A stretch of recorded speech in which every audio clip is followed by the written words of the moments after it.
Recipe তৈরি করছি আপনাদের জন্য। মাশরুমের রেসিপি। আমি হাফ কিলো মাশরুম নিয়েছি।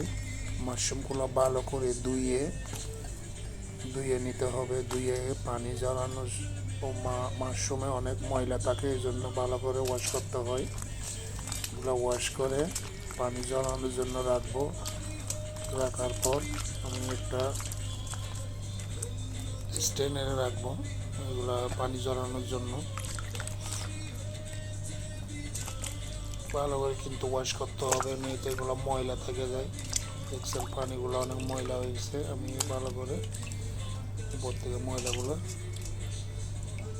ভালো করে ওয়াশ করে ময়লাগুলো চালিয়ে নিচ্ছি। এখন আমি মাশরুমগুলো কেটে নেব। আপনারা ছোটো করে করতে পারেন, বড় করে কাটতে পারেন। আমি কিন্তু কাটছি ছোটো করে। আপনারাও বড় করে কাটতে পারেন, ছোটো করতে পারেন। আমি কিন্তু ওয়াশ করে একটা মাশরুম আমি 4 পিস করছি। আপনারা স্লাইসও করতে পারেন। আমি এখন কিপ করে কাটতেছি। কিছুই না, কিপ করে কাটলে এগুলো রান্না করার সময় একটু শক্ত থাকে। স্লাইস করে কাটলে এগুলা বয়েল বেশি হলে এগুলো খাইতে ভালো লাগে না, সফট হয়ে যায়।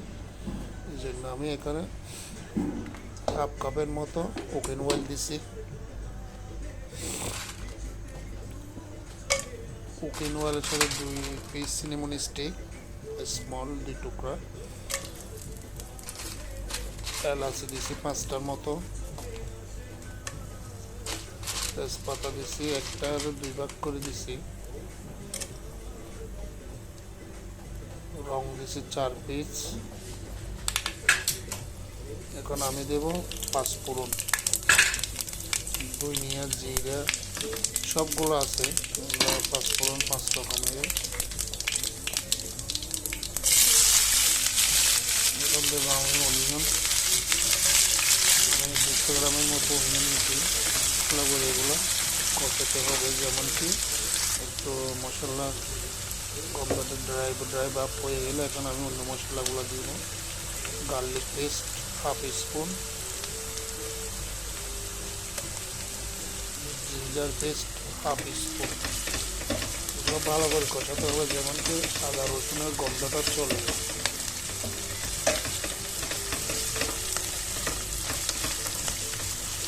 রসুন একটা স্মেল, ভালো স্মেল আসতেছে। মশলাগুলো ভালো করে কষাতে হবে। এখন আমি টমেটো দিচ্ছি একটু 5 পিস,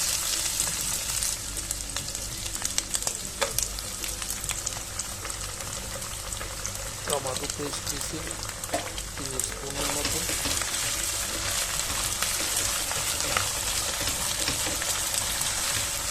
এগুলো দিয়ে ভালো করে কষাতে হবে।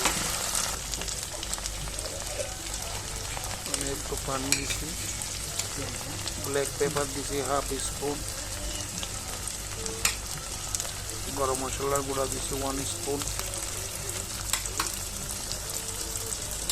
হোয়াইট পেপার দিচ্ছি হাফ স্পুন, মরিচ গুঁড়া দিচ্ছি হাফ স্পুন। এগুলো ভালো করে কষাতে হবে। আপনি যত কষাবেন অত আপনার মশলাগুলো ভালো আসবে, স্মেলগুলো ভালো আসবে। এখন আমি জিরার গুঁড়া দিচ্ছি হাফ স্পুন, ধনিয়ার গুঁড়া দিচ্ছি হাফ স্পুন, জল পরিমাণ মতো স্বাদ অনুযায়ী, যার যা পছন্দ অনুযায়ী আপনারা জল দেবেন।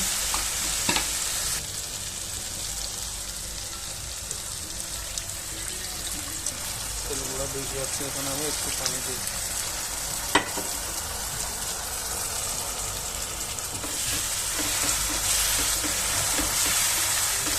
একটু কষাতে হবে,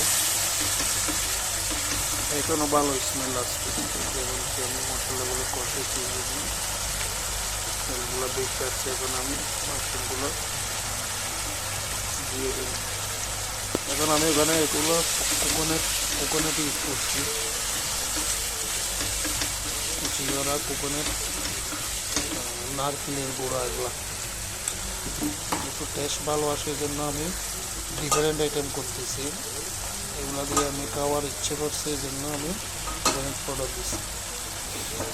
আমি মাশরুমগুলো ঢেলে দেবো, ঢেলে দেওয়ার পর মিক্স করব। এভাবে আপনারা রান্না করবেন, দেখেন মাছ আর মাংস এগুলো দরকার হবে না, এগুলো দিয়ে আপনারা ভাত খেতে পারবেন, আপনাদের খরচ কম হবে। এগুলা রান্না করে দেখেন,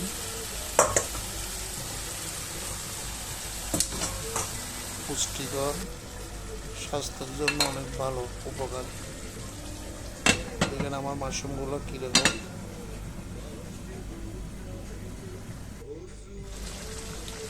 2 মিনিট পর 2-4 মিনিট পর আমি এখন দেখবো। দেখেন অনেক সুন্দর কালার আসছে, অনেক স্মেল। আমার রুমে আপনারা থাকলে আপনারা বুঝতেন কীভাবে কি একটা স্মেল চলে আসছে। দেখেন আমারগুলো এখন হয়ে গেছে, মাশরুম হয়ে গেছে, মাশরুম কারি, আলহামদুলিল্লাহ।